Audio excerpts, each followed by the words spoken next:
Are we starting? Yep, hello and welcome to Pankration Philosophy. Quick. We are starting. My name is Pocholo Cruz. My name's Scott McDonald, co-host.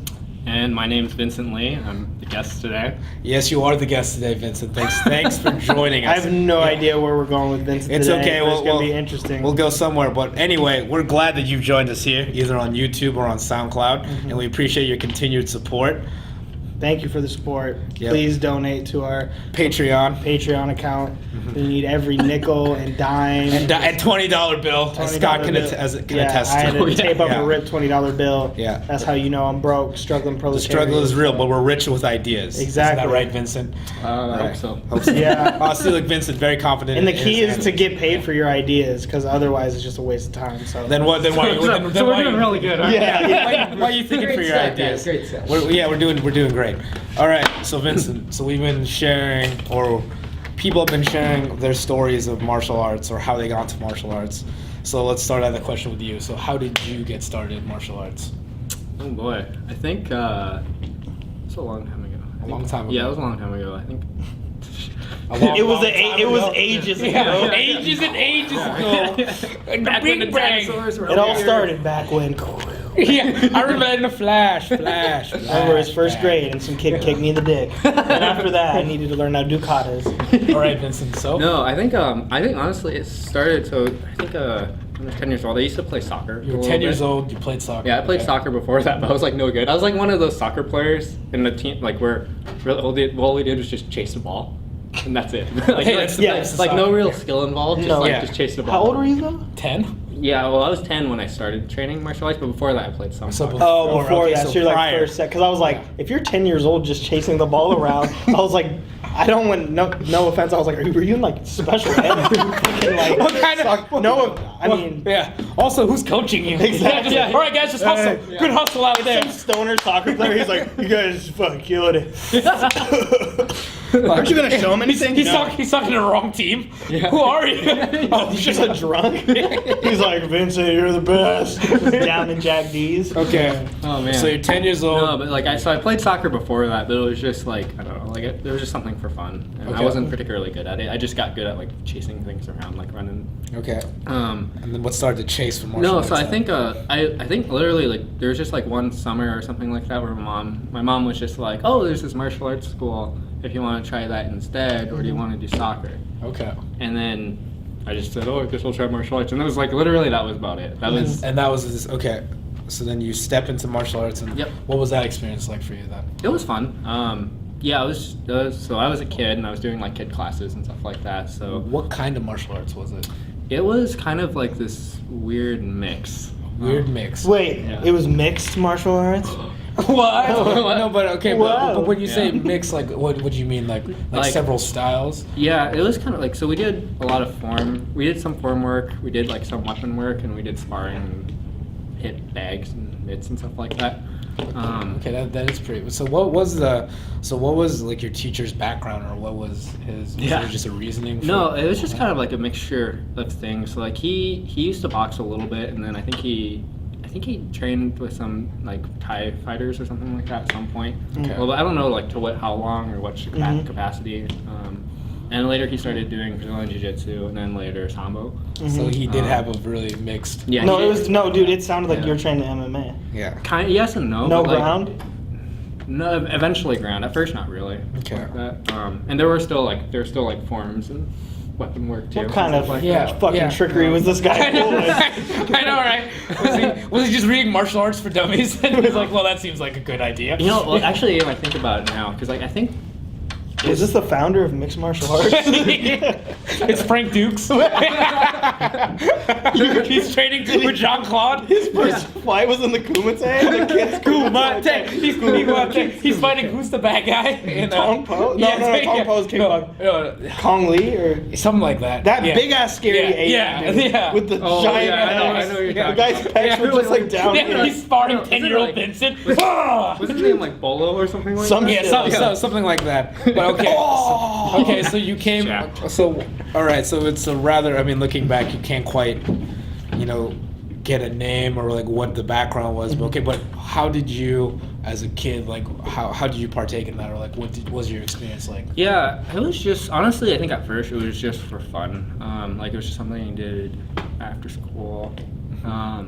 No, honestly, it's just fun at first. Like nothing, and I think as a kid, that's kind of how it should be. Yeah. It's just for fun. It's not Yeah. something that you like to do. What kept it fun for you though? Because as we can attest, Scott's Taekwondo experience, and then it's because it's easy for a kid to lose interest and to lose to lose their attention on something. Like what if you could like remember like what kept you in it?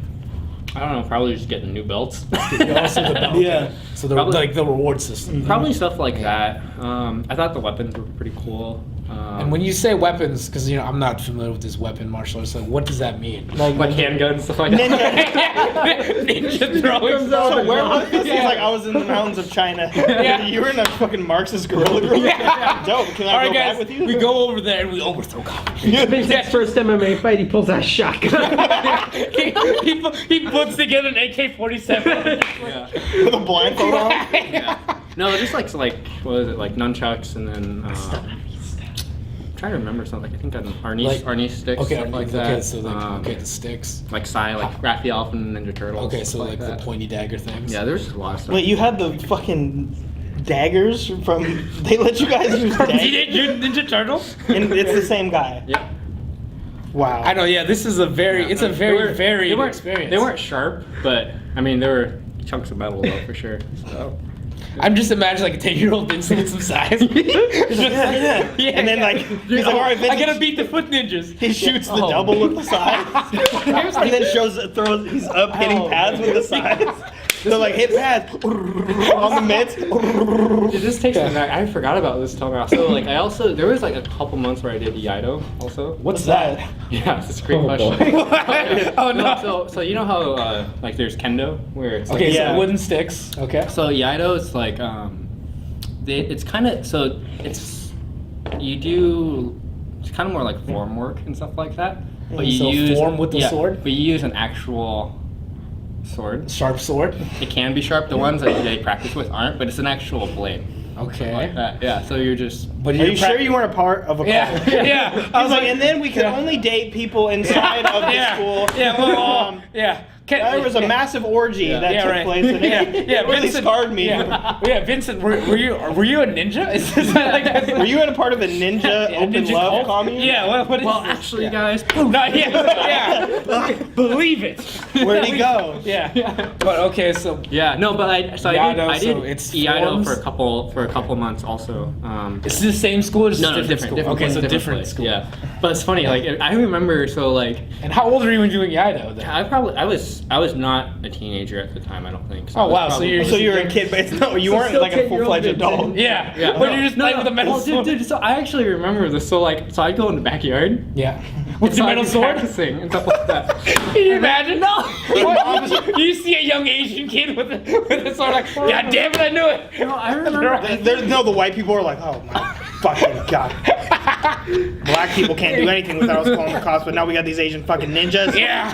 Call 911 right Someone now. come look. Someone come look. Send in the ninja squad, god damn it. Yeah. Well, I remember. I think one of our next door neighbors at the time. I think They were terrified? No, they talked to me about it one time. They didn't voice like concern, But so they I were didn't- definitely concerned. Were they you yelling asking about it. katas? You were like, No. Hush! Hiya! Oh god. And they're taking like watermelons and stuff like that and chopping those up. No. Like Fruit Ninja? Yeah. Okay, so you're there, you're practicing your yada or yado. Like, Yeah, all the forms. And Yeah, the whatever. forms, okay. No, that's just something that I just remember. But okay. So, but how did you hear about that then? Was that just your interest in No, so weapons? and that was. your own? I think I had some interest in weapon, but that was. I think some of that. Taking me back. I'm trying to remember.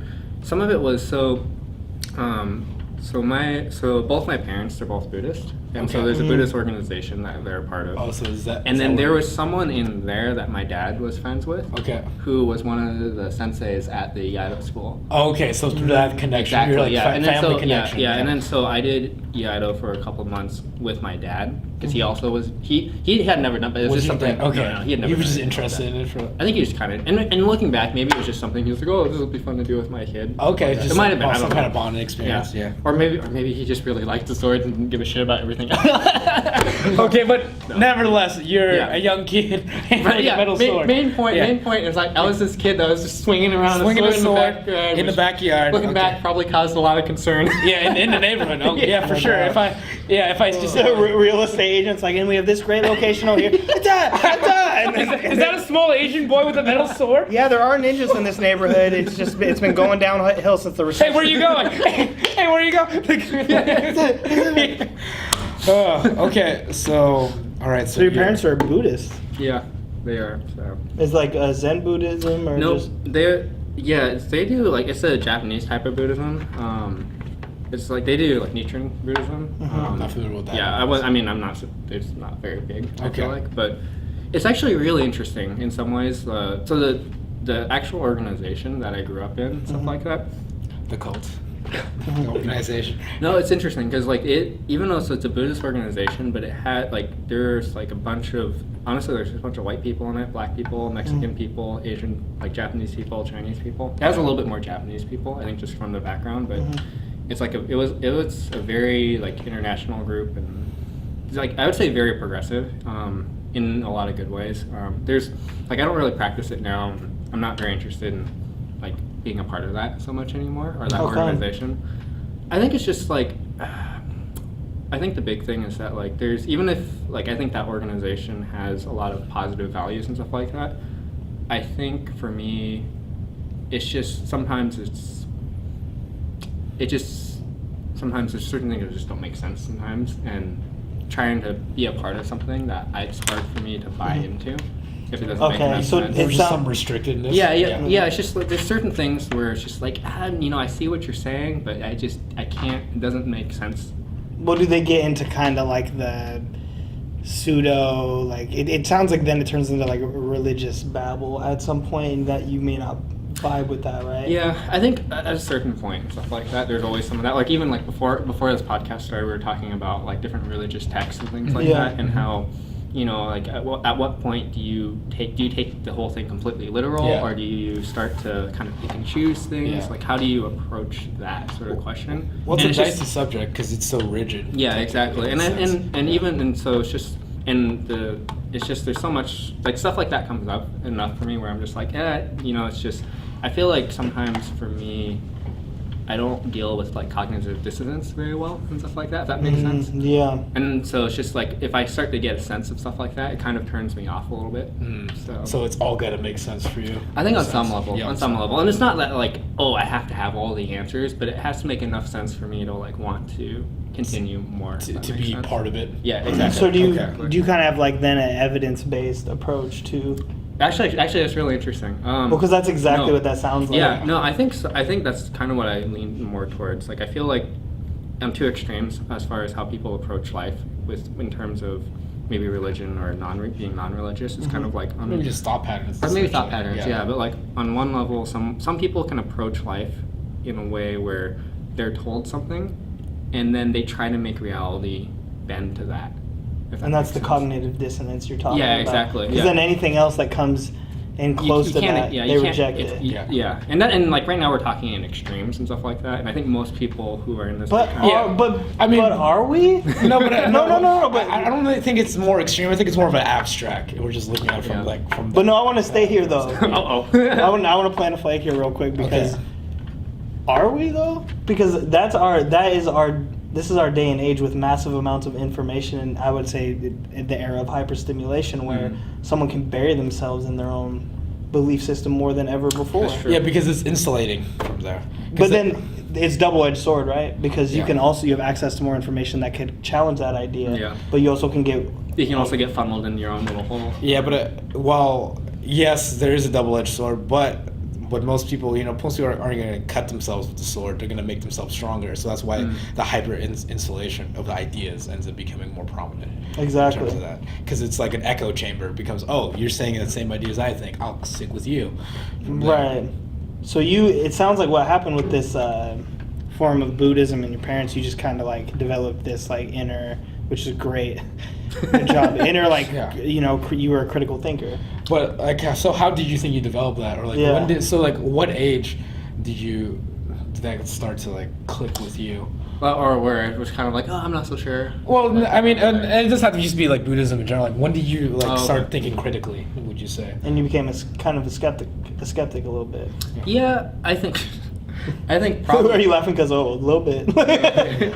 No, I mean, I think probably like when I was like 12 or 13, stuff So like that. okay, so right around when you're Yeah. with the sword. Yeah. And like. yeah. Okay, so you start thinking about that. Okay, but then, so you're developing that critical thinking, but like, what do you think that stemmed from? Like, do you think that stemmed from maybe, and could it possibly just be your martial arts training? So no, Yeah. it's funny actually. Like I kind of laughed. I was like, I kind of forgot about some of this stuff too. But yeah, Okay. a little bit. So there was a point. So when I first started training, I was 10 years old. I think. Yeah, about 10. And then Okay. it was mostly just for fun, right? Yeah. It was kind of cool. It's fun doing forms, sparring a little bit, weapon work and stuff like that. But then there was a point, and this is where like I think my mom and I we have different stories for this because and I don't know what perspective. Well, no, it's Yeah. just it's like so okay. in my memory, she gave me a Bruce Lee book Okay. for some reason, it was Okay. like that.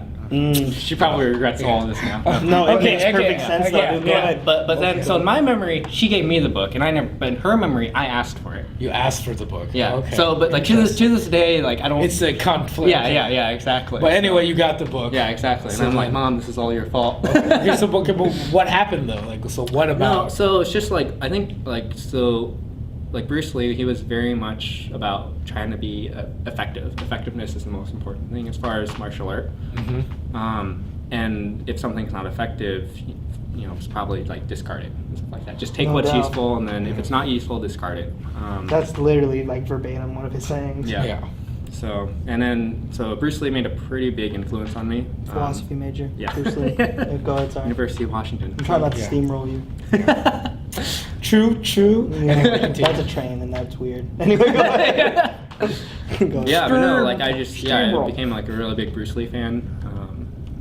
So And then, so upon that, did you say that increased your interest in martial arts? Definitely. That Yeah. influenced it. definitely, yeah. Okay, So- and then how so? Like, what made it? So what made then that thinking connection to then that physical partaking in the martial arts? Did it become because you started for fun and then did it start become like a little bit more for you, or did it just No, want to it- explore it more? It definitely got more serious for me. There was a point where I was like, oh, I want to get really good at this. Okay. And when do you think you made that switch, like from there? Probably, in my mind, probably around like 13. Okay. 13 or 14, somewhere around there. Something Okay. like that. Yeah, and then the instructor that I was with at the time, and I'm still friends with to this day, he was pretty open-minded about things and stuff like that. Although I think like initially when I was like, oh, all these forms are not good and garbage, blah blah blah blah blah. Oh, he didn't. Oh, he didn't take. I didn't put it that way, but Yeah. like he did not take that well. And there was a conversation where he was not happy with it. And when I look back, I was like, oh yeah, I can understand why he probably wasn't happy about that. Like there's a way to voice disagreement. Yeah. No, I know. Yeah. Yeah. No, but you're young and you're trying to find. yeah. No, your I did own a voice. similar thing. Yeah. At my first Aikido? No. I had a good actually separation with Aikido. Okay. This was after my first grappling tournament. It was in gi. I had trained at a Muay Thai gym. The only guy that was training me was my buddy Jonah, who he had some training in Oregon, and he was actually really good. But I ended up coming in second. But I was watching these guys it was a gi jiu-jitsu tournament at like this traditional martial arts wide tournament. So the sparring you're doing, it was like that was kind of the main thing on the agenda. Yeah. And so I was watching other people in the grappling tournament, and there was this guy who was like had traditional like martial arts garb on, like he had like a sash and he was just this white dude, and he just looked like the complete fucking idiot. I'm just gonna be real.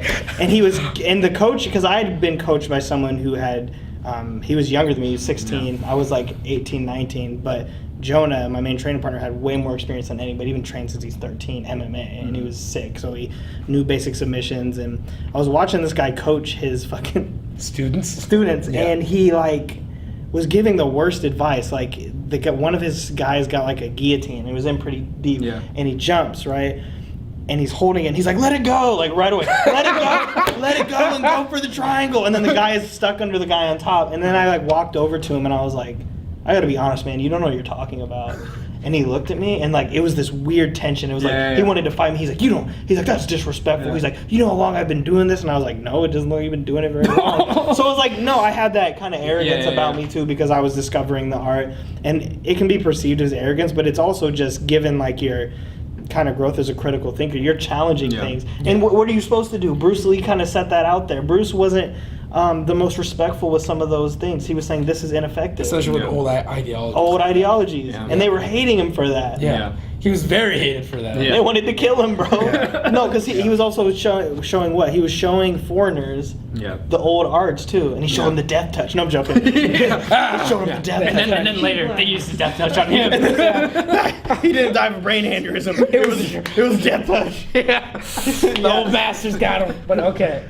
So you're there and you're getting, and you express, your, I guess, conflicts with the forms. And then, but your martial arts teacher was open. No, he was open, And like these aren't, like these ideas and stuff like that, they're stuff that he's already like had before and stuff like that. Given how, you had a mixed already. Yeah, exactly. Bag from that. Yeah, and then, so like, after that conversation where he sat me down, and granted, so like I'm like a 12 or 13-year-old kid and stuff like that, so. Which is just awesome, you're challenging shit at that age. Yeah, and then, but then like, so the good thing that came out of that was, because I was a kid, but he bumped me up to, I think I was in a teenager class at the time, actually. I wasn't kids at that point. Okay. And then after that, he just bumped me up to the adult class. To adult classes, okay. Yeah.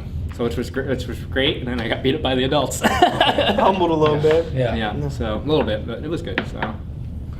Okay, so you're there and now you're a teen in the adult classes, and you're progressing in it. So what are you competing at all? Nope. No, not competing. Just partaking in the Just class. partaking, yeah. Okay. Although I think once I was in high school, I did do some judo through the high school. So you did judo through your high school? Yeah. Okay, and then how did that come about? Like why judo, or how did you? I don't know. I think it was just like, oh look, there's like a martial arts thing at the high school. Okay. Oh, cool. All right.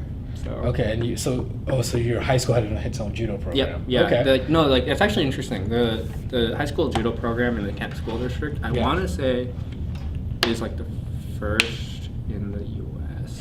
Something like that. So like, pretty I pioneer. forget exactly. There is some history to that. Okay. Yeah, and so like there's not, but then like the flip side of that is because like it's great that like the judo program started, I think, in Kent School District, or like it has a lot of strong history there. In general, like when you think about like judo in the U.S., it's not really a thing, and so like when you go to the state tournament, it's like it's a state tournament, but like what's like how many? It's not the same like how many schools? Exactly, It's like a state bowling tournament. So you went to the state tournament and everyone from Kent just faced each other. I mean, kind of. Yeah.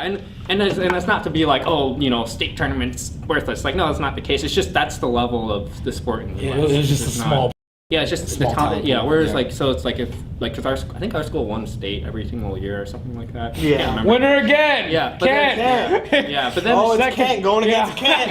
Who's gonna be the winner? And the winner is Kent. Yeah, second place, Kent. Third. Exactly. Yeah, and so whereas like in other sports like track, wrestling, whereas there's this organized architecture around it. Yeah. Like and there's a bigger pool. There's a bigger pool of talent. Exactly. Yeah. From there. And so, which actually, now that I think about it, it's just like that's the state of judo in the USA just overall. So great. I want to back up a little bit. So the form of Buddhism your parents practice, that doesn't sound like it was a kind of a pacifist sort of thing, because for the most part, I know that Buddhism, I understand, in terms of the natural world, you are a functioning extension of the natural world.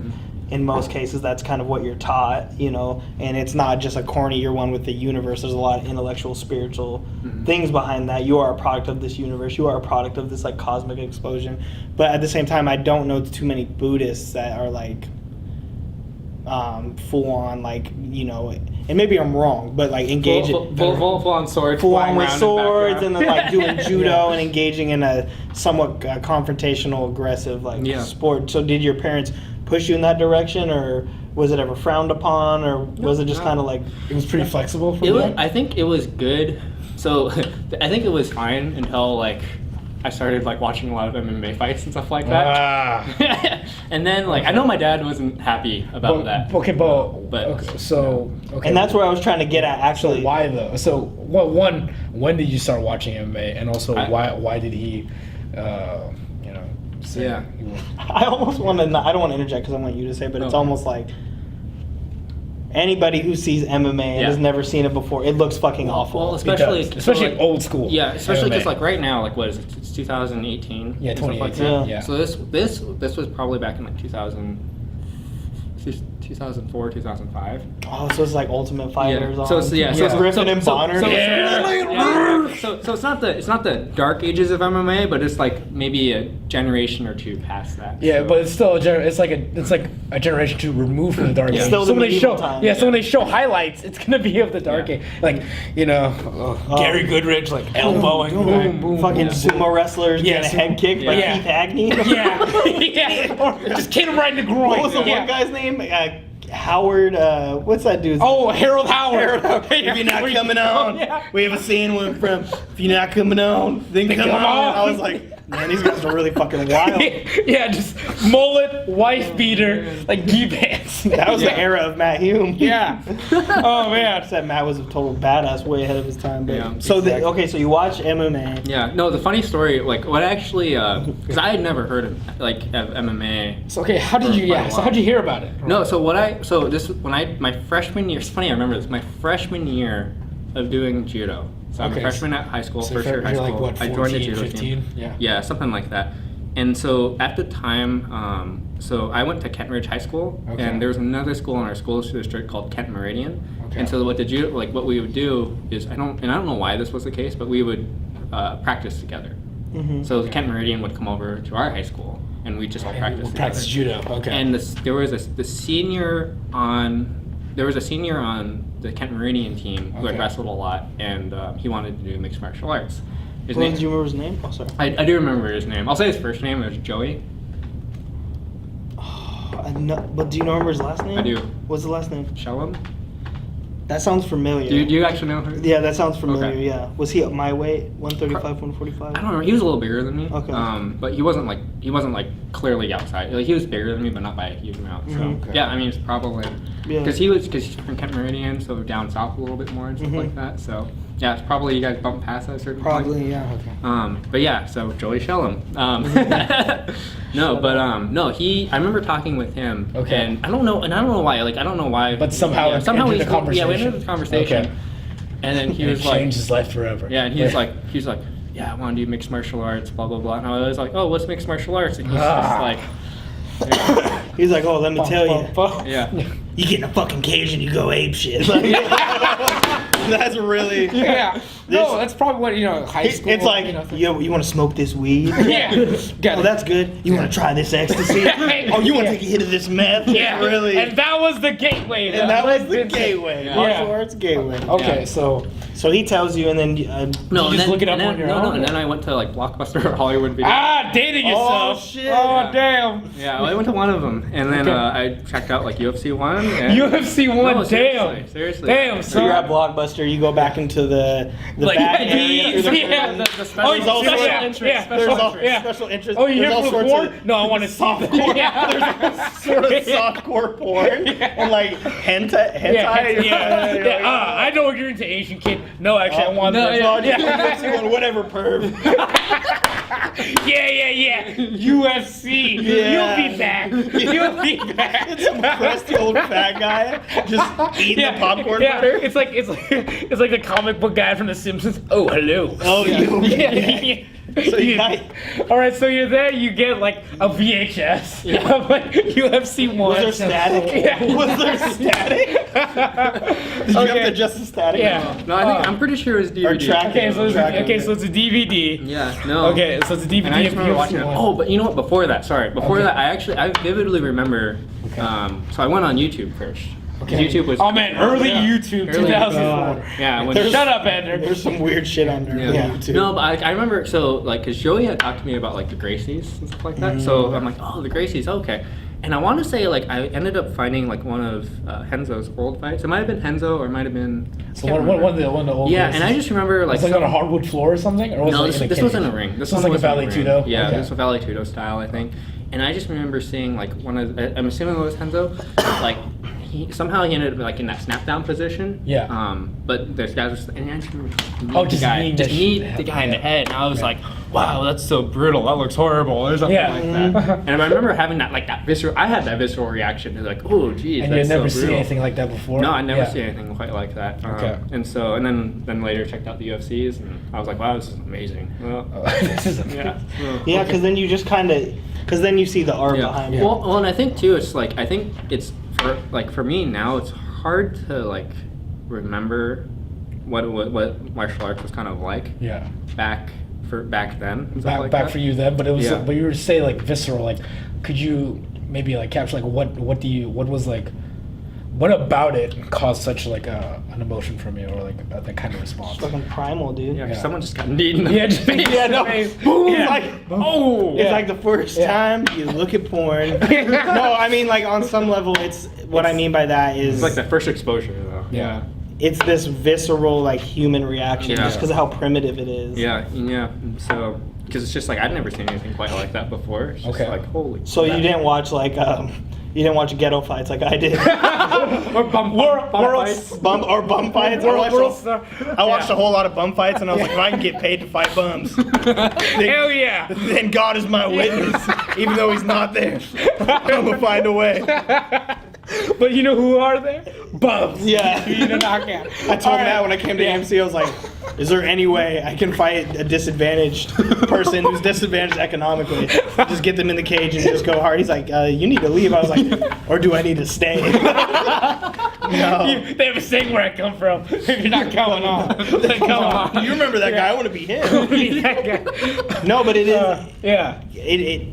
Tell me more about like that reaction. You're just like, oh, this guy got kneed in the face. No, it's Yeah. just, yeah, it's just So, like, and what was your follow-up thought on that? Like after seeing that, and then I think I just went about my day. just what about? No. I mean, okay. Yeah. What about your day? No, but I feel because Wow, that looks horrible. Yeah. Oh, I got homework to do. homework All to right. do. Yeah. But okay. But how did you said that your dad didn't quite approve of it. So how did Yeah. he approach Did you your dad in see the stating video? that? I don't know. Son, what are you doing in your room? There's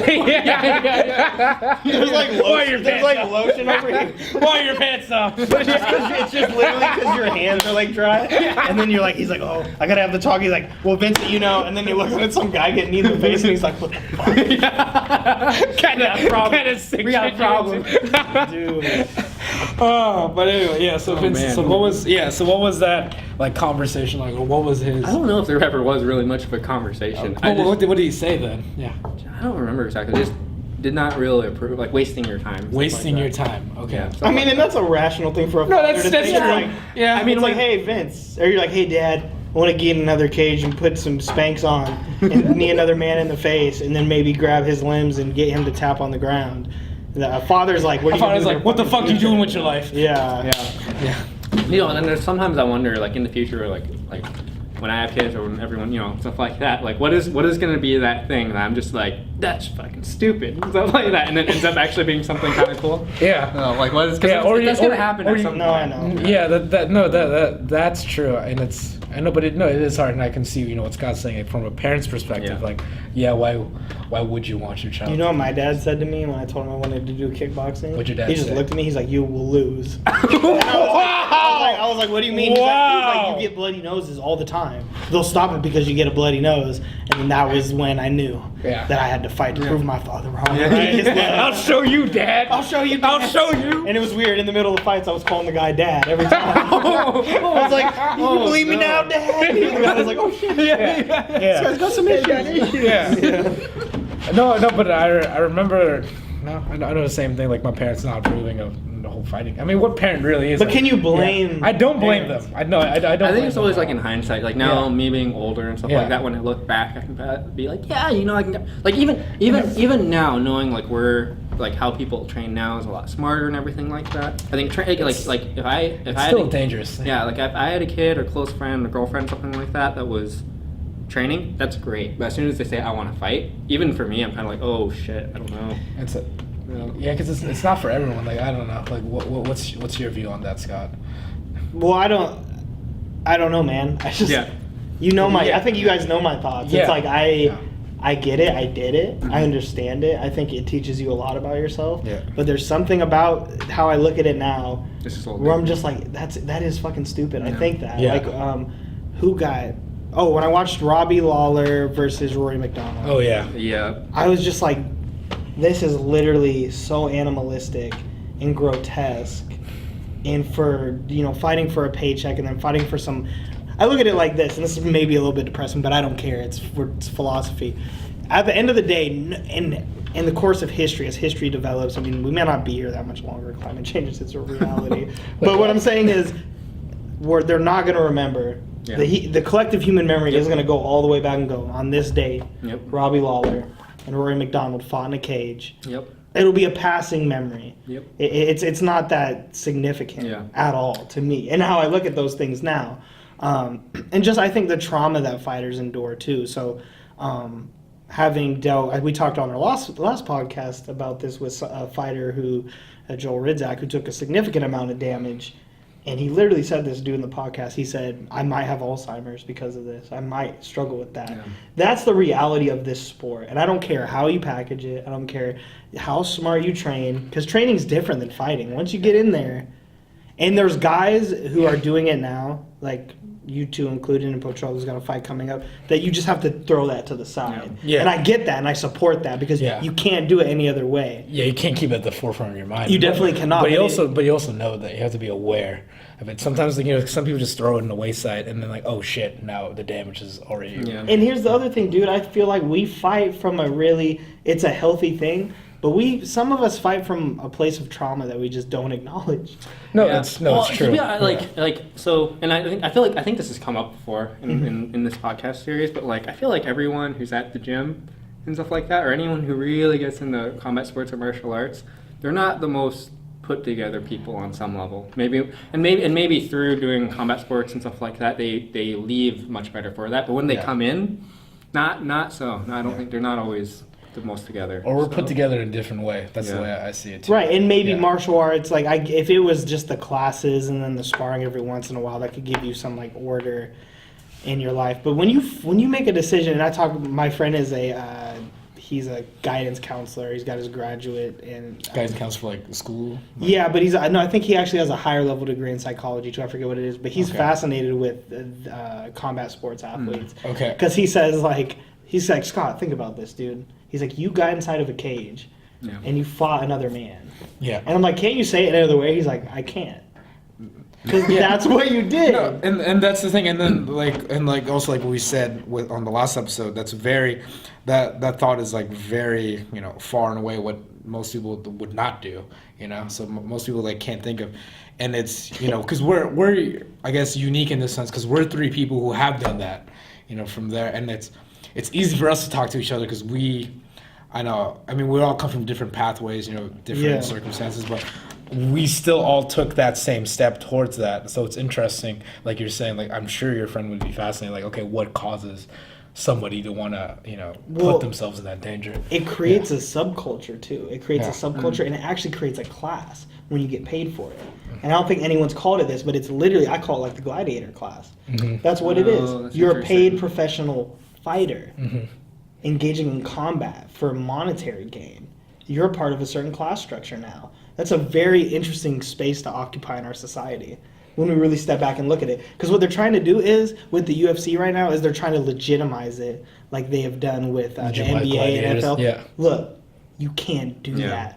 I was on a little quick date, you know what I'm saying? Your boy's on a little date. Shout out. She'll probably watch this. She's really chill. But she brought up a good point. We were talking, and she was like, it's not football. Like, football caused brain trauma. She said fighting is very systematic, and it is a very skillful thing, but it's also very serious. And it's like, you can't, I don't care what they try to do. It's not a game. Yeah. You can't legitimize it like that. I remember, I told you this, I think, on Saturday, but I don't think I've told you this. So I was talking with Eric a while ago and stuff like that. Which Eric? Eric, the grappler Eric. Mexican Eric? Yeah. Okay. Yeah. Okay. I love, Shout out Mexican Eric. I love Mexican Yeah. Eric. Dude. Yeah. Shout out to I Mexican Eric. was talking to him a while ago, and it came up in conversation, like why why mixed martial arts will never become exactly like football or soccer and things like that, as far as in the You U.S. can't put it in a pretty package. Exactly, It's like not gonna be- like what Eric was saying, like Vincent. Can you imagine like it's like Sunday night football or whatever? You did. Go ahead. It's like can you imagine like for like Sunday night MMA? Oh yeah, we're gonna get the whole family together, like the little kids, pop full of popcorn, and we're just gonna watch Donald Sterling knock Matt Brown out. Yeah. Cold. It's just like what? Yeah. Oh look at that knockout, Yeah, kids! you Wasn't know, that great? No, that's true. But that's what a bunch of savages do. Yeah. You know. Well, I mean, in some ways, yeah. So. Yeah. Well, it's like this. I will never forget, and I'm gonna air my dad out right now. I just will. I don't care. But I'll never forget. Mr. McDonald. Yeah, no, he may acknowledge this, he may not. I remember, this is kind of fucking hardcore, but I remember the invasion of Iraq and then the bombings being recorded. And I remember my dad sitting there and watching that and being like, oh shit, like, whoa, yeah. Like, kind of like engaging in like this excitement over the bombing. Yeah. And I talked to an athlete at our gym, and because they asked me about the transition out of fighting into like, you know, this professional realm. And I said, look, man, fighting, and because I'll express my opinion. I said, fighting occupies the same space as someone watching a bombing and cheering and being that thrilled. Because that's people who are like, oh, what's going to happen? Well, It's this like, it's that bloodlust. It is this bloodlust. And I don't, and there's practitioners like us who have like, and like we have the great blessing of training at a gym and being trained by one of the best in the world, Matt Hume, who he implements the preservation of those classic like martial arts principles. But at the same time, like martial arts has a long and bloody history of like, you know, being used to kill people, being used to just hurt people. It's in the name. It's a martial art. It's a martial art. So I feel It's for like war. I'm not saying like if you watch a UFC, maybe I am saying that. I don't think we take a time to have a pause moment when we see someone just get brutalized. We go, ah, and then we're just like, at least me now, I go, fuck. Yeah. Wow. You know, well, it's interesting. Like, so people when they see like a video of like a bomb going off, it's like it can be very exciting, I guess, in a sense. And it evokes emotion. Exactly. But like, I think if like I would imagine like if I saw that all the time, if I was always around it, it's not because I'm so normalized to it. You get desensitized. Yeah, exactly. It's not gonna. But then, so I would imagine that's the case. But then for us, right? So like, you get desensitized to violence. Exactly. That's what I'm getting at. Like so, like that's for sure. Like when someone has not been exposed to mixed martial arts before or combat sports, and they see it, they're like, "Gosh, that looks brutal" and stuff like that. But then for us, since we're so used to it, it just. Are we like just desensitized to all this violence? I wonder that. No, that's good. I'm definitely desensitized to like- violence. like- I know that for sure. Yeah, and so. Well, think about how our language changes around when one of us is about to compete or fight. Yeah. I know mine does, and it's like it's a switch because when I'm removed from it in a professional setting, I'm like, yeah, I wouldn't. Well, no, a lot of things are based on. No, a lot of things are based on war. Like Josh Barnett talks. A lot of things are based on war. If anything, everything fuck is. them up. You're gonna knock them out. Everything's just an iteration of war from there. So yeah, it's just a modified iteration of war, and I think that's. I mean, but that's once again that's the ties that bind people like us together because they're willing to engage in that. Gladiator class. No, it's true. So let's bring this question back to you, Vincent. So what caused that?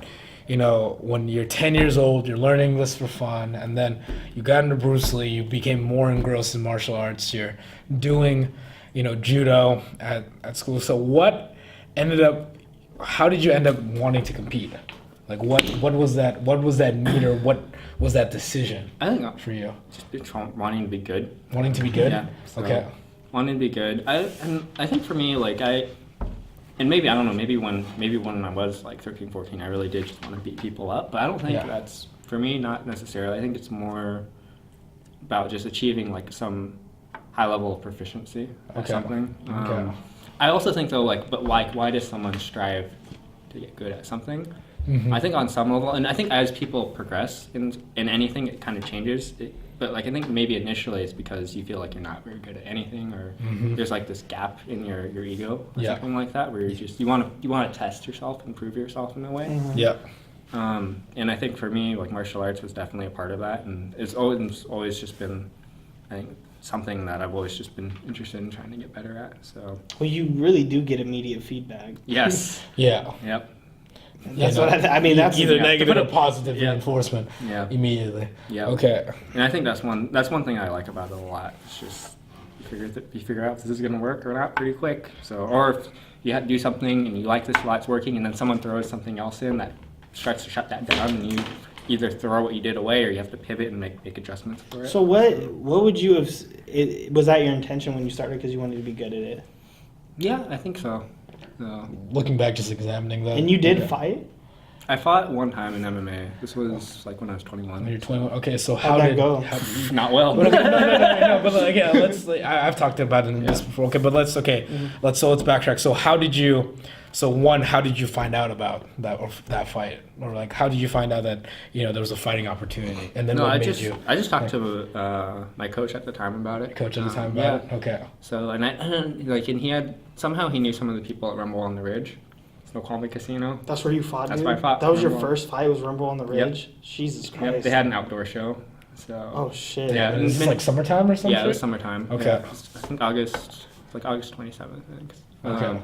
Yeah. No, I remember it, and it's weird like being outside and stuff like Yeah, that. I fought outside before It's too. it's a little bit But weird. you Like fight dude, outside like Spokane or some shit. Tri-Cities. Tri-City. Oh, Against that's a crazy no, ass street. No, guy actually, with a mohawk. it wasn't like so. Yeah. No, I remember Trevor saying, "Oh yeah, it was so fucking hot." No, it was Like hot, and that, that's yeah. where Matt yelled at me afterwards because I taunted the guy after I choked him out. I went, "You motherfucker!" yeah. I was like, "Go, and you okay, told me that. yeah. And then like you were reviewing film with Matt or something. But like I knew that. so. He reviewed it with Drew Brokenshire, Yeah. Drew's fight, and then Brian Robert's Yeah. fight, who were my teammates. And then he got to me, and I knew that I did that. Yeah. And I was like, you're like, oh no. I was like, he's not gonna see it. So we watched the fight, and I'm just sitting there, and I remember he said something about transitioning to the arm bar and getting back to my feet, and then I was like, okay, he's done. And then like it played in front of him, and then he just was staring blankly, and I was like, he didn't catch as it. you're going down. Like that. Yeah, but he's just staring like this. I was like, he didn't catch it. He's thinking about something else, but then he goes, "Toop." And then he rewinds it, and then he goes, and then it's just me going. And in my mind, it was just me going like 800 times, like, and then like a circle, and then Matt's face like this, and then me just going, like one of those psychotic circles. But anyway, he stops and he goes, and then there's this. He's like, and it was a serious talk, and I'll tell it seriously because it was really serious in my career. He's like, don't you ever do that. He's like, don't ever do that again. He's like, was that you? He's like, oh, this is so deep. He's like, was that your most proud moment in mixed martial arts? And he paused, and I was like, no, it wasn't. And he's like, because if it was, you can have that moment, and then that'll be it. He's like, we don't do that. He's like, you know what Vince Lombardi said? I was like, in my mind, I'm like, that man said a lot of things, and I just don't know right now what he said that relates to this situation. But he said we don't celebrate in the end zone. We walk into the end zone, and then we walk out. That's it.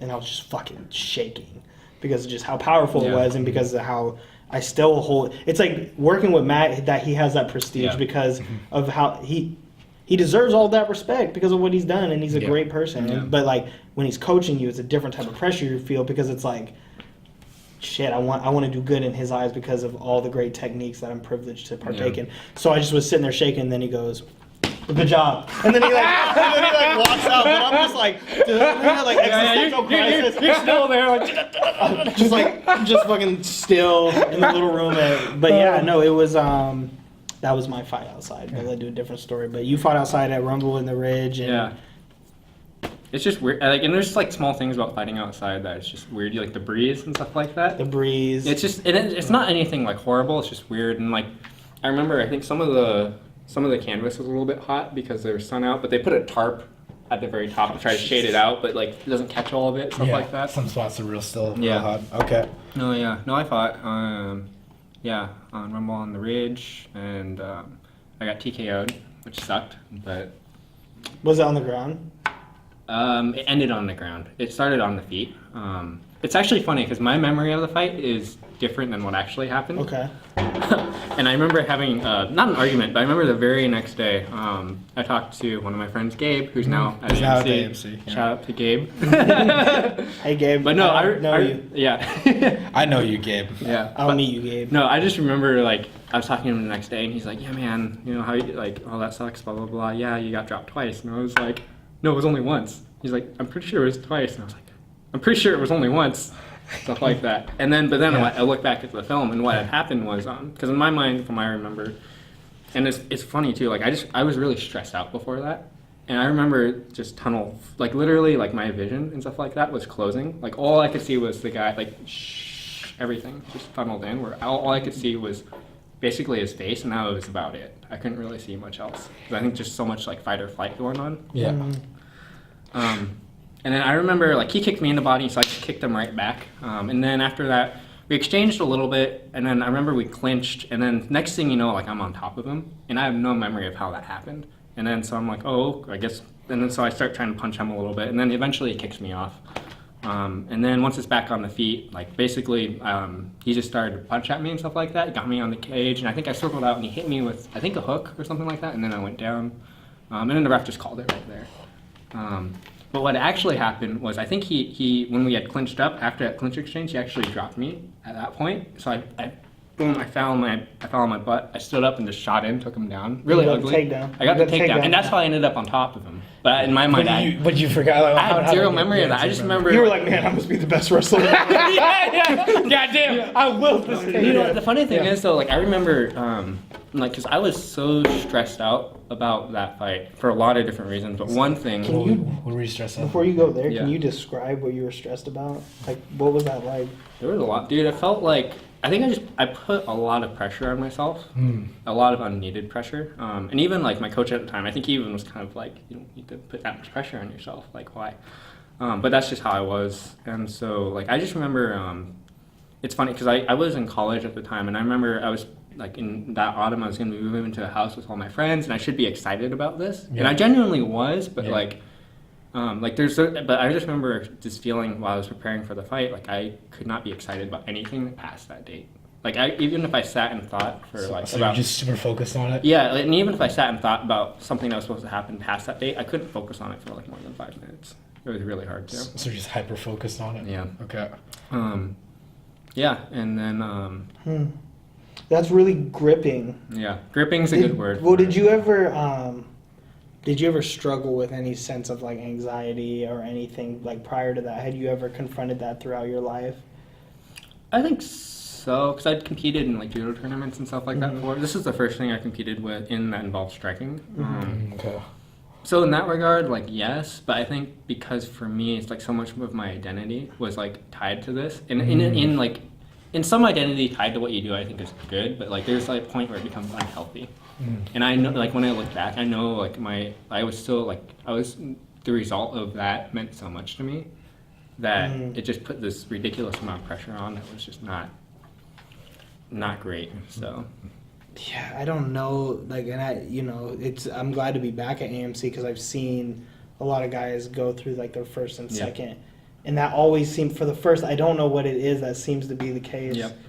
I asked about anxiety just in your day-to-day life. oh okay. That's what I meant. No, I think anxiety. Not so much anxiety. Self-esteem, not so much, but anxiety. So self-esteem in terms of like feeling like you needed to have a certain performance or that you needed to be good. I think that so. You weren't good enough. Yeah, and I think that. And that is Yeah. that is the interesting confrontation that you faced right there. Is you literally had created this. You had moved towards this thing that was definitely on some levels, maybe not to everyone, but to you, a test of how good you were. And you had to face that. And so what happens is when you're confronted with that, when you're getting closer, is it does become horrifying. Yeah. Because it's not just the moment in the fight, it's Vincent as a person. And so when people say, it's you, like Connor's like, it's you versus you, and it's like, we don't analyze that. But that is what you confront. You literally confronted that. And that's why you were so... Because like, what does it mean if you win, or what if you lose, and like all this sort of stuff. Like, And am I good enough? What does it say about me? Yeah. What if this happens and I lose and I get hurt? Am I worthless? Am I... Yeah, and then like, and it's because I lost that fight, and then after that, like I just was so frustrated. I just quit training for probably about. I quit doing like any sort of physical activity for like probably 3 months. I think like I remember actually I worked out, like I went on a run and like lifted weights like one time in that duration, but then after a while I miss it and then I start coming back training again and stuff like that. So. But that's a hell of a way to confront that. kind of like not pathology, but just kind of that issue and that inner conflict. That inner conflict Yeah. that's just there. That's a hell of a way to go and do it. Yeah. And all fighters confront it in some way. Oh, yeah, for I don't sure. buy it, dude. I get it when they go, oh, I've done this so many times, I'm just able to shut my brain off. I'm like, there's always something scratching here. Yeah. Yeah. So it's just Yeah. really interesting No matter that how many fights you've had. yeah, that came out for you, right? And then in essence, the worst does happen, but you know what? You're still fucking alive. Yeah, life kind of goes on. And you're here. And I think that's kind of like one thing over time that I kind of see is that like it doesn't like the performance that you have in a competition and stuff like that, like it, no matter what happens there, life just kind of goes on. You know, and hopefully like when you compete, win or lose, hopefully you don't get hurt, so it doesn't change your daily life. But at the end of the day, it's just life moves on, and so Yeah. and I think that perspective I think is important to keep in mind. At least for me, I feel like it helps. And I know like since then I haven't had any MMA fights since then. But I've done some smokers grappling competitions and stuff since then. And I know for me, especially with the smokers, I think that's something I really do try to focus on. Is that like at the end of the day, like it. You know, if I do well, that's great. If I don't do so well, that's okay too. And in both cases, I know there's going to be certain things I need to work at and examine. But you know, like at the end of the day, like it's kind of what you were saying earlier. But like for me, I have this viewpoint of like, well, I'm not that important. Like no one's really so. In terms of significance. Exactly. Talk like, about the Robbie. Yeah, like no one's gonna remember. Exactly. No one's gonna look back. No Remember one- that no time one- when yeah. August blah blah blah. Exactly. blah. And so like Yeah. if my life goal is to become like the greatest mixed martial art. Is that a great goal to have? I think it is, but I think that it needs to be tempered by that perspective of like Of reality. Yeah. And that was like, I remember after one of my title fights, my actually second title fight, I had won a belt against another undefeated guy who had been way more active than me. I'd been gone for 2 years. Mm-hmm. And I trained my ass off, and it was a very impressive performance. A lot of people commented on it. I remember like getting the belt and then like walking up to the locker room, and I had the belt, and I just like threw the shit. I just went and just dropped it and hit the ground. And then my old Muay Thai coach was there, and he was like, "Oh, you're the champ, celebrate!" I was like, "Man, that doesn't mean shit, bro." Yeah. You know what I mean? Yeah. And that is, Because what does it mean? yeah. Because I was like, I was Yeah. like, Yeah. who cares? Because for me, fighting was, I answered some questions, and I feel like I got all my questions answered. But it was more about just I feel like I needed an answer, and it's like you need an answer, and Pocholo needs an answer, right? Mhm. And that is not always going to be that you're a part of the gladiator class getting paid for this. It's just not going to be what it's going to be. Yeah. But what it does do, then there's other ways to get these answers, but this is, like I said, immediate feedback. Yeah. So Yeah. for me, it was like, I talked about this on the last podcast. I got bullied, and I had a lot of really intense experiences in high school where I got jumped and shit. And for me, fighting gave me the ability to control my body. You know what I mean? And what I mean by that is like when people are coming up, I had to specify last time. Yeah. No, Yeah. seriously. Sometimes it sounds, and it's fair, when some people say Yeah. that, they come from a place where they've been sexually assaulted. Mhm. And we're not going to mock that or make fun of that. Yeah, you but know? it's just like. But I had to clarify. You don't want to. You I want had to to clarify misconstrue that- that well, was. I had to clarify that wasn't my experience. Well, and I think like when like control your body, like for us, because we do martial arts and sports, boom, okay, we have some sense of what Because you mean. when you're getting Yeah. when you're getting jumped or bullied or people are grabbing you Yeah. or shoving you or just like you don't feel like you have control. Yeah. So martial arts gave me that control. So if someone advances on me, Yeah. I you're not helpless. rapidly and effectively close distance and knee the shit out of them. I can really now get in that ass. And That's so, true. how did you get over that loss? Like you said, 3 months you were unable, didn't really work Yeah, out. Like I think this is. Because I gotta say Oh, something. When yeah. you tell it, I can still tell it's really real for you. Yeah, I think in some ways, I don't know. I just think time's a big thing. Mm-hmm. Yeah, I don't know. I think time, but then also just, I think one thing for me that, I think it's more when I look back where I feel like I learned this, but like at the time when you're going through it, it's just it's like hard to get that what lesson. like oh, what did I learn? Oh, that I'm a piece of shit. I can't do anything right. That's what I learned. No, but that's true because you're a very like yourself is a harsh critic. Yeah. I know that. Yeah. I lost my first one. I lost Yeah. my second one. Yeah. Yeah, dude. But it's real. It's that whole thing. Like someone's like, you know, no, for real. Yeah. The girl I was talking to, she was like, you know, people can give you all the praise in the world, but it's on you to just go, okay. Yeah. Because she's like, someone could go, hey, you're doing really good, and you'll be like, oh, you don't know me, Nancy. I'm a fucking failure. I'm a fucking piece of shit. Yeah. Like, no, because that's the whole self-esteem thing. But I think it's remarkable. Bro, because it's like, I feel like that was my fear. As I kept winning, I was like, dude, what if I just get slammed? Yeah. And I would sit with that. Yeah. I would get hella intense. Like I watched 13 Samurais where it's like they want the honorable death, and I was like, oh, I will take the honorable death. Just hella hardcore, but it was like. But that's how you confronted it from there. Yeah, because I would meditate on it, dude. I would just think about getting knocked out. I would just 2 weeks before the fight, I'd just sit there. Oh, you're getting smashed. You're cut. You're bleeding.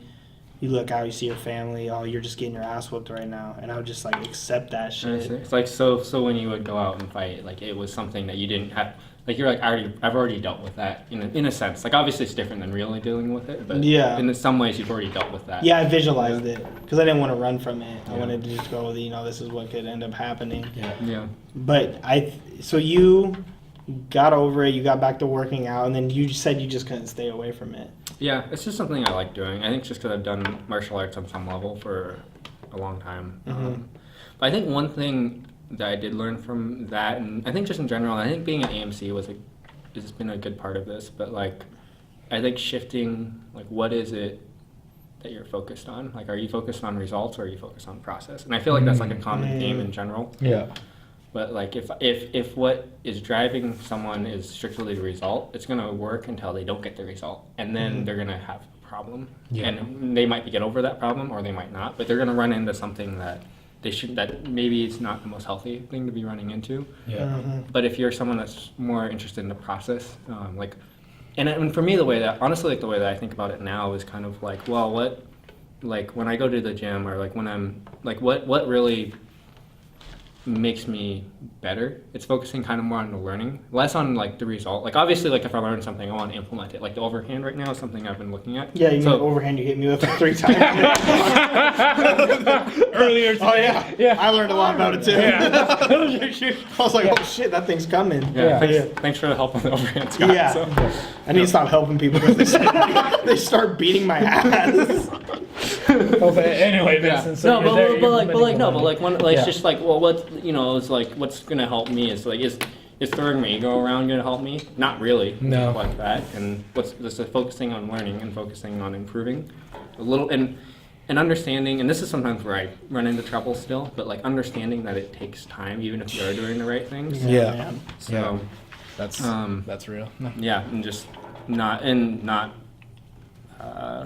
looking for the result right away. So Do you feel any pressure now, just training at AMC, or like potentially looking to fight out at AMC?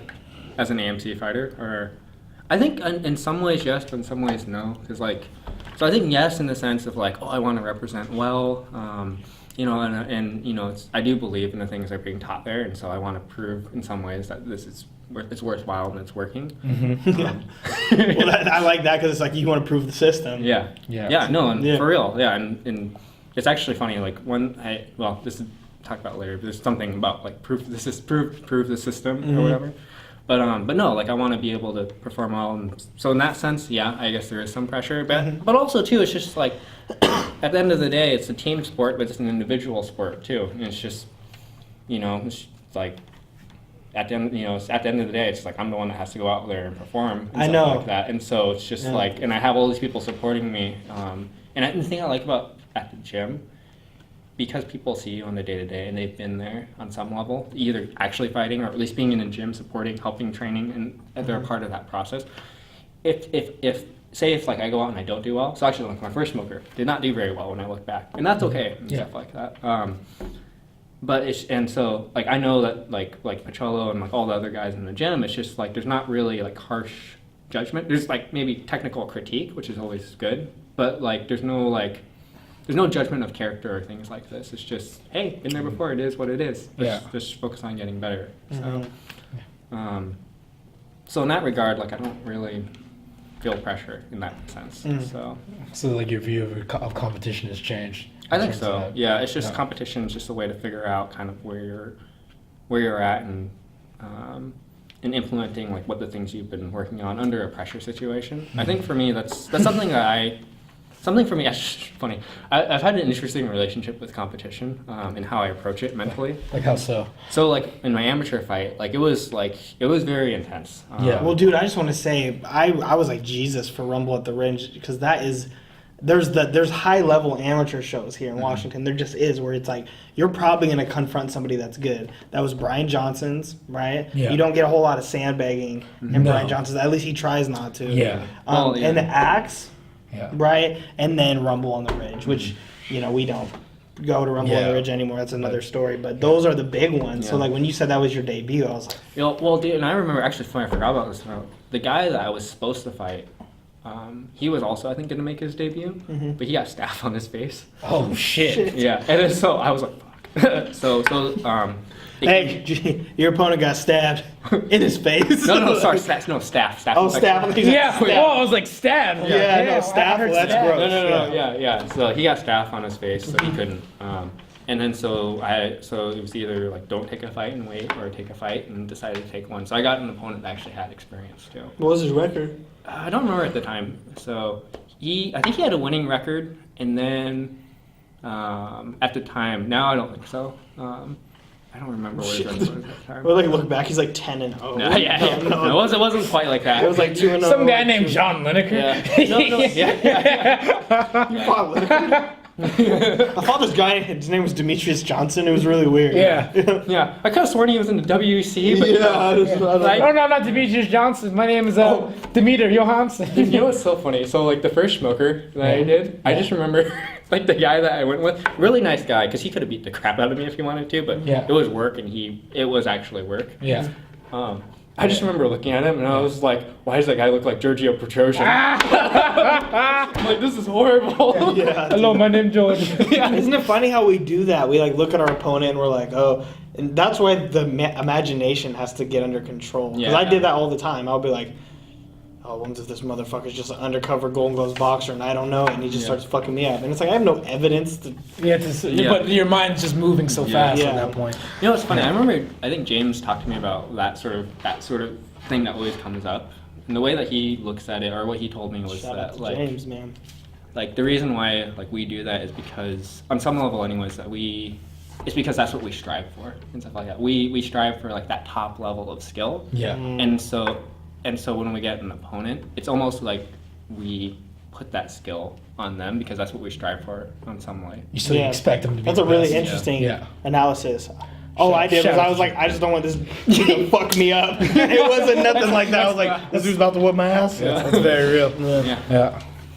But that's an interesting outlook, and as we've gone through this series and like talked to everyone that's been there, you almost see like the underlying the competition to set the sense of self, and like what you said, talking about like the being put together, or like however you're put together, because clearly like we were all whether it's lacking or searching for something, we all were looking for something like from there, and then happened to find this kind of platform like to use, and it's interesting just the kind of people it attracts. Yeah, a lot of strong personalities. Yeah, for sure. Do you think though? I gotta ask this question. It's more for me, and I want to know your thoughts because you're very insightful. There we go. Steamroll. Yeah. It's a creative steamroll where I'm gonna have him answer. Yeah. But do you think that people's fighting style reflects who they are as a person? I think so on some level. I think it has to in some ways, because when you put someone in like a super stressful situation, it's just like they're gonna act how they're programmed to. So I guess that's the short answer. I think yes, on some level. And like, what about like fight names and things like that? Is that probably like perception from people who view you, or is that more of a representation of actually how you kind of? Because I think about like California Kid, and if I were to just remove that nickname from Uriah Faber, there's nothing in his fighting style. Yeah, exactly. Yeah. Jones maybe, Bones, Mighty Mouse for sure. Yeah. I think I don't know fight names. I don't know. I haven't thought about that. I guess Just because I have a nickname that bothers the fuck out of me. So I was just. He's being very, very real about that. But yeah, no, I think it's just representation. It doesn't really mean anything. But Yeah. I do agree on the. I mean, I've said that before. Like how, how your style is how you're. It's just an expression of your personality. Do you feel like that maybe, and this isn't like a shot, it's just an honest question, you seem like a very chill, centered, and maybe somewhat timid. I think timid sometimes, for sure. So because of that, do you think you're drawn to fighting because you want to like move past that? Well, women don't like guys who are timid, Vincent. You shut up, Ender! You, god damn it! You don't know how long I was waiting to say What? Ender, why do you act like you have the overall all the knowledge on women, dude? Especially to Dude, you actively in your life try to avoid women, and that's just your age range. That just shows your I timidness. totally get that, dude. But all your information's wrong. Yeah. Oh yeah, completely. No, it's always. No, I have no idea what I'm talking about. Yeah, I know. And it's like, because it's funny, you guys. Ender, you just steamrolled this question. Yeah. So who's really steamrolling? Yeah, but anyway, so no, but that's real. Yeah, so do you feel that? Yeah, that.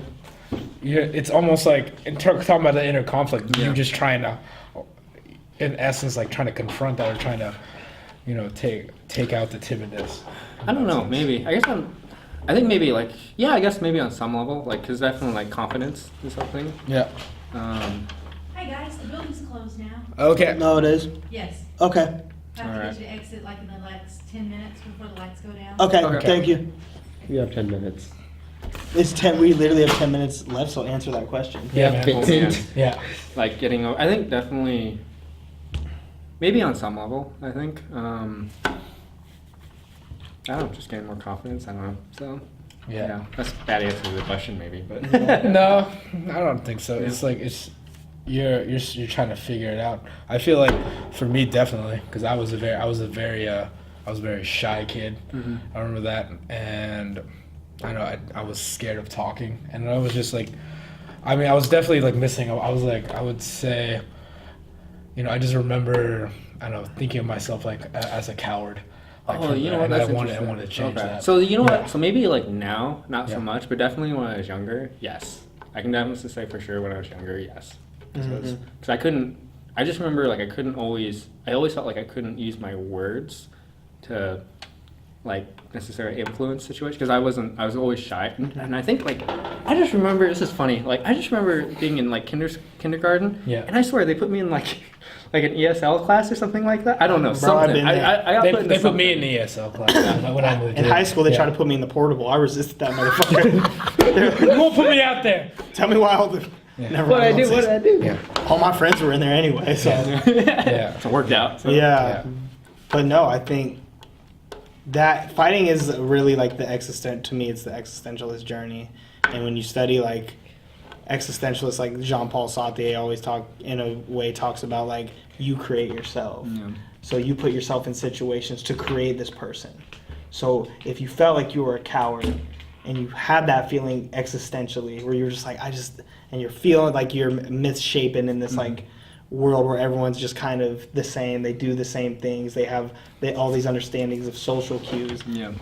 and you don't feel brave in a social situation, you're going to try to create how brave you are in a situation. And that's existentialist. It has nothing to do with God, it's just a human choice, and so you're going to end up doing that, and that's whether it's conscious or it's not. It's interesting. It's kind of like how I look at how he does stand up. It's like it's interesting to hear him say that he didn't want to talk, and this dude gets up and just does jokes off the top of his head. Yeah. For me, I'm like, shit, I just feel like I don't want to do that. Or that he wants to fight, and it's like he's creating this person. And just like you were like, oh, I felt weak, I felt timid, but you're going and then creating. It's very Fight Club-esque, right? Where you have like the fucking waiter who's like skinny and as shit, but he just fights his heart out, and then he out of that becomes this new man. Yeah, it's almost like trying to like break the mold that you think that you're set in. Exactly. Like from there. Yeah. It's impressive, man. Yeah.